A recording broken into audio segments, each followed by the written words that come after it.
नमस्कार, मैं हूं अनुपम। आप देख रहे हैं द एज लीगल, जहां हम कानूनी कार्रवाइयों को आसान शब्दों में समझते हैं ताकि आप अपने अधिकार जानें और एक जागरूक नागरिक बने।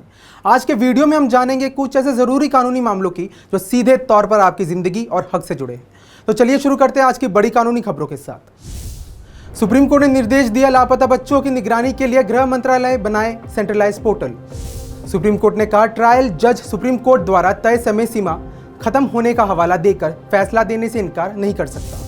दिल्ली हाई कोर्ट ने कहा, एक्वायर्ड लैंड पर व्यवसाय न करने वाले दुकान मालिक पुनर्वास के पात्र नहीं। पंजाब हरियाणा हाई कोर्ट ने कहा, सांप्रदायिक बहस पर चैनलों के खिलाफ सीधा हस्तक्षेप न्यायिक मर्यादा का उल्लंघन होगा। सुप्रीम कोर्ट ने स्पष्ट किया, अग्रिम जमानत के लिए सीधे हाई कोर्ट में याचिका दायर की जा सकती है, सेशन कोर्ट जाना आवश्यक नहीं। तो चलिए अब इन खबरों को विस्तार से समझते हैं। सुप्रीम कोर्ट ने लापता बच्चों के मामलों में प्रभावी निगरानी के लिए गृह मंत्रालय को एक डेडिकेटेड पोर्टल बनाने का निर्देश दिया है, जिसमें जस्टिस बीवी नागरत्न और जस्टिस आर महादेवन की बेंच ने कहा कि बच्चों की ट्रेसिंग, पुनर्वास और रीयूनियन से जुड़ी सभी जानकारी एकीकृत रूप से उपलब्ध होनी चाहिए ताकि जांच एजेंसियों और राज्य सरकार प्रभावी कोऑर्डिनेशन कर सके।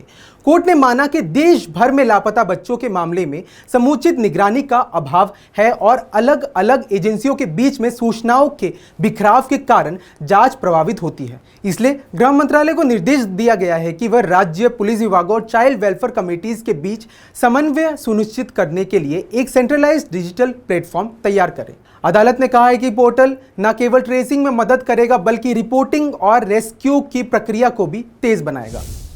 दूसरी खबर है, सुप्रीम कोर्ट ने यह स्पष्ट किया है कि कोई भी ट्रायल कोर्ट केवल इस आधार पर मुकदमे की निर्णय से इनकार नहीं कर सकता कि सुप्रीम कोर्ट द्वारा तय की गई समय सीमा समाप्त हो चुकी है। जस्टिस एम सुंदरेश और जस्टिस भट्टी की बेंच ने कहा है कि समय सीमा तय करना केवल प्रक्रिया में तेजी लाने के उद्देश्य से होता है, न कि न्यायिक कार्रवाई को रोकने के लिए। कोर्ट ने यह माना कि समय सीमा पार होने के बाद भी निचली अदालत को यह दायित्व बना सकता है कि वह मामले की सुनवाई पूरी कर निर्णय सुनाए। बेंच ने कहा कि यदि कोई जज केवल समय सीमा बीत जाने के कारण फैसला सुनाने से बचता है तो यह न्याय से इनकार करने के समान होगा। सुप्रीम कोर्ट ने निचली अदालतों को निर्देश दिया कि वे निर्धारित समय सीमा के मार्गदर्शक सिद्धांत के रूप में ले, बाध्यता के रूप में नहीं, और प्रत्येक मुकदमे का निपटारा न्याय के हित में करें।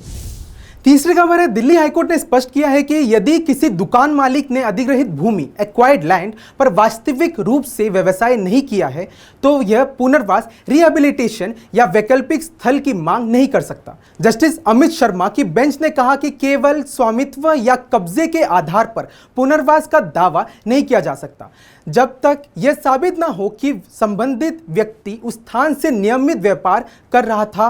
कोर्ट ने कहा कि Delhi metro rail corporation DMRC द्वारा भूमि अधिग्रहण की स्थिति में मुआवजा और पुनर्वास की नीति केवल उन लोगों पर लागू होती है जिनका वहां सक्रिय कॉमर्शियल प्रतिष्ठान था।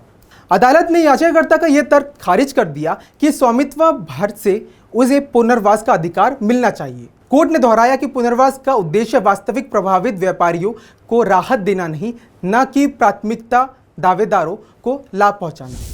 चौथी खबर है, पंजाब और हरियाणा हाईकोर्ट ने उन न्यूज चैनल के खिलाफ कार्रवाई की मांग करने वाली याचिका पर सुनवाई से इनकार कर दिया जिन पर सांप्रदायिक बहस आयोजित करने का आरोप लगाया गया था। अदालत ने कहा कि इस तरह के मामलों में सीधे हस्तक्षेप करना न्यायिक सीमाओं का उल्लंघन होगा, क्योंकि यह विषय ब्रॉडकास्टिंग अथॉरिटी और संबंधित वैधानिक निकायों के दायरे में आता है। चीफ जस्टिस शील नागौर, जस्टिस संजीव बेरी की बेंच ने कहा कि अगर किसी चैनल ने प्रसारण मानकों का उल्लंघन किया हो तो याचिकाकर्ता को पहले उचित प्राधिकरण के समक्ष शिकायत दर्ज करानी चाहिए।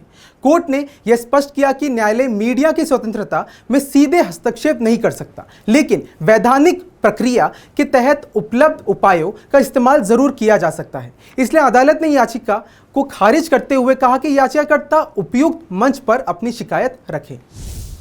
आखिरी खबर है, सुप्रीम कोर्ट ने स्पष्ट किया है कि अग्रिम जमानत के मामलों में सेशन कोर्ट और हाई कोर्ट दोनों को स्वतंत्र अधिकार प्राप्त है और अभियुक्त किसी भी स्तर पर राहत के लिए आवेदन कर सकता है।